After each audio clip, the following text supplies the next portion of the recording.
అందరికీ నమస్కారం. ముందుగా ఓం నమః శివాయ అని కామెంట్ పెట్టి లైక్ చేసి మా ఛానల్ని సబ్స్క్రైబ్ చేసి సపోర్ట్ చేయండి ఫ్రెండ్స్. శివకేశవులకు ఇష్టమైన మాసం కార్తీక మాసం. కార్తీక మాసంలో వచ్చే సోమవారానికి అత్యంత విశేషమైన ప్రాముఖ్యత ఉంటుంది. కార్తీక మాసంలో వచ్చే ప్రతి సోమవారం ఉపవాసం ఆచరించడం వల్ల కైలాస ప్రవేశం లభిస్తుందని పురాణాలు చెబుతున్నాయి. తెలుగు మాసాలలో అత్యంత విశిష్టమైనది కార్తీక మాసం. ఈ మాసంలో శివకేశవులను భక్తిశ్రద్ధలతో పూజిస్తారు. ప్రతి ఇల్లు దేవాలయంగా మారిపోతుంది. నిత్యం దైవ నామస్మరణతో మార్మోగిపోతుంది. నవంబర్ 11న రెండవ కార్తీక సోమవారం వచ్చింది. ఈ మాసంలో వచ్చే ప్రతి సోమవారం భక్తులు ఉపవాసం ఆచరించి రాత్రి దీపం వెలిగించి నక్షత్రాల దర్శనం చేసుకున్న తర్వాత భోజనం చేసే వాళ్లు శివుని అనుగ్రహం పొందుతారని కార్తీక మహాపురాణం చెబుతోంది. సోమవారం ఉపవాసం ఆచరించడం వల్ల కలిగే ప్రతిఫలానికి సంబంధించి వ్రత కథ గురించి తెలుసుకుందాము. కార్తీక సోమవార వ్రత కథ. కార్తీక రెండవ సోమవారం ఉపవాసాన్ని గురించి చెప్పే ఒక కథ స్కంద పురాణంలో ఉంది. పూర్వం కర్కస అనే మహిళ ఉండేది. ఆమె ప్రవర్తన చాలా భయంకరంగా, అందరి పట్ల చాలా కర్కశంగా ప్రవర్తించేది. అందువల్ల మీకు కర్కస అనే పేరు వచ్చింది. ఆమె ఎంతో మంచివాడైన వేద పండితుడు మిత్రశర్మను వివాహం చేసుకుంది. అయితే ఆమె దుర్మార్గ ప్రవర్తనతో భర్తను కూడా హింసించింది. దీంతో తన జీవిత చివరి దశలో భయంకరమైన వ్యాధితో పోరాడి దీనస్థితిలో మరణించింది. పాప ఫలితంగా మరుజన్మలో సునకంగా పుట్టింది. ఒకనాడు కార్తీక సోమవారం రోజు సునకానికి ఆహారం ఎక్కడా లభించలేదు. పగలంతా ఆహారం లేకుండా ఉండి చివరికి సాయంత్రం వేళ ఒక వేద పండితుడు సోమవారం వ్రతం ఆచారంలో భాగంగా అన్నం ముద్దను ఇంటి బయట ఉంచాడు. ఆకలితో ఉన్న సునకం ఆహారాన్ని తిన్నది. వెంటనే సునకానికి గత జన్మ గుర్తుకు వచ్చింది. తన గతం గురించి సునకం మనిషి భాషలో మొత్తం వేద పండితుడికి వివరించింది. అయితే కార్తీక సోమవారం నాడు పగటిపుట ఏమీ తినకుండా సాయంత్రం వేళ శివుడి ప్రసాదంగా భావించే అన్నం ముద్దను స్వీకరించడం వల్లే గత జన్మకు జ్ఞాపకం వచ్చిందని పండితుడు సునకానికి వివరించాడు. తనకు పుణ్యం కలిగేలాగా ప్రసాదించమని వేడుకుంది. అప్పుడు పండితుడు తన సోమవార వ్రత ఫలితాన్ని సునకానికి ధారపోశాడు. వెంటనే ఆమె సునక దేహాన్ని వదిలి దివ్య శరీరంతో కైలాసానికి చేరుకుంది. అలా కార్తీక సోమవార వ్రతం ఆచరించిన వాళ్లు కైలాసంలో ప్రవేశిస్తారని స్కంద పురాణం పేర్కొంటుంది. రెండవ కార్తీక సోమవారం పూజా విధానం. శ్రావణమాసం శుక్రవారానికి ఎంతటి ప్రాముఖ్యత ఉందో కార్తీక మాసంలో రెండవ సోమవారానికి అంతటి ప్రాముఖ్యత ఉంది. కార్తీక రెండవ సోమవారం నాడు బ్రహ్మ ముహూర్తానే నిద్రలేని శుచిగా స్నానం చేసి పూజ మందిరాన్ని శుభ్రం చేసుకోవాలి.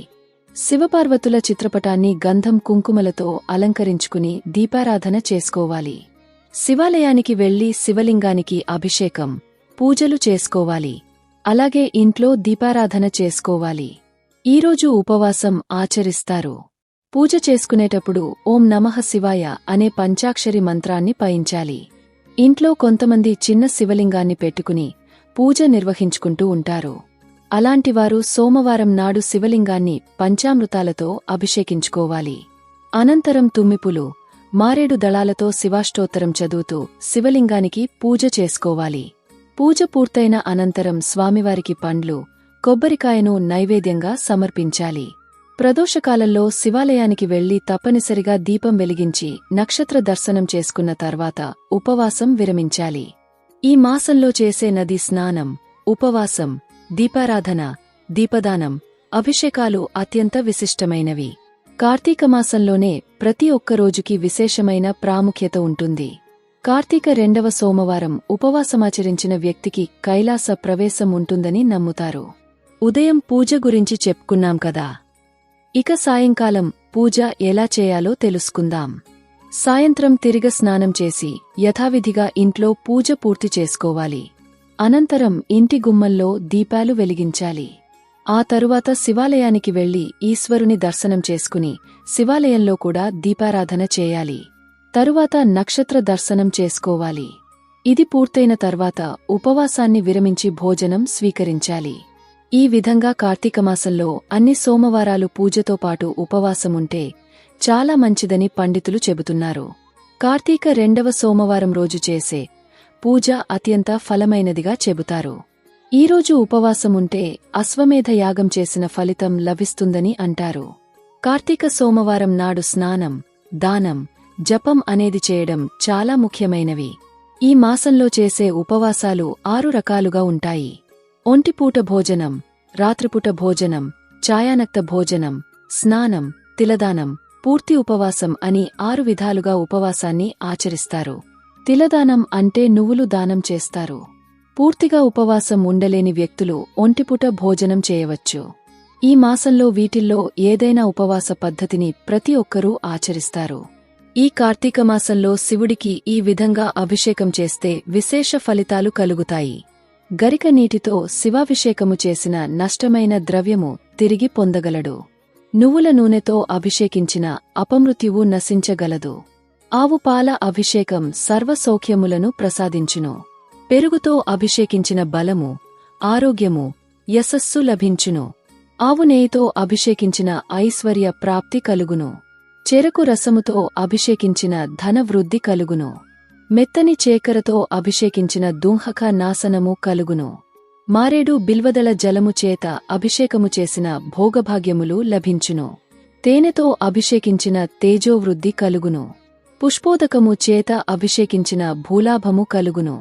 కొబ్బరి నీటితో అభిషేకము సకల సంపదలను కలిగించును. రుద్రాక్ష జలాభిషేకము సకల ఐశ్వర్యములనిచ్చును. భస్మాభిషేకంచే మహాపాపాలు నశించును. గంధోదకము చేత అభిషేకించిన సత్పుత్ర ప్రాప్తి కలుగును. బంగారపు నీటితో అభిషేకము వలన ఘోర దారిద్రము నశించును. నీటితో అభిషేకించిన నష్టమైనవి తిరిగి లభించును. అన్నముతో అభిషేకించిన అధికార ప్రాప్తి, మోక్షము మరియు దీర్ఘాయువు లభించును. శివపూజలో అన్నలింగార్చనకు ప్రత్యేక ప్రాధాన్యత కలదు. పెరుగు కలిపిన అన్నముతో శివలింగానికి మొత్తంగా అద్ది, మెత్తుట పూజ చేయుదురు. ఆ అద్దిన అన్నాన్ని అర్చనానంతరము ప్రసాదముగా పంచిపెట్టెదరు. చూడటానికి ఎంతో చాలా బాగుంటుంది అన్నలింగార్చన.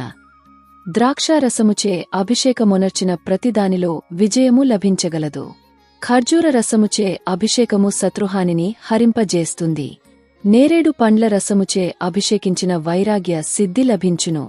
కస్తూరి కలిపిన నీటిచే అభిషేకించిన చక్రవర్తిత్వము లభించును. నవరత్నోదకముచే అభిషేకము ధాన్యము, గృహ, గోవృద్ధిని కలిగించును. మామిడి పండ్ల రసము చేత అభిషేకము చేసిన దీర్ఘ వ్యాధులు నశించును. పసుపు నీటితో అభిషేకించిన మంగళ ప్రదము అగును. శుభకార్యములు జరుగగలవు. మీకు ఈ వీడియో నచ్చితే తప్పకుండా లైక్ చేసి షేర్ చేయండి. మరిన్ని మంచి వీడియోస్ కోసం మా ఛానల్ని సబ్స్క్రైబ్ చేయండి. ధన్యవాదాలు.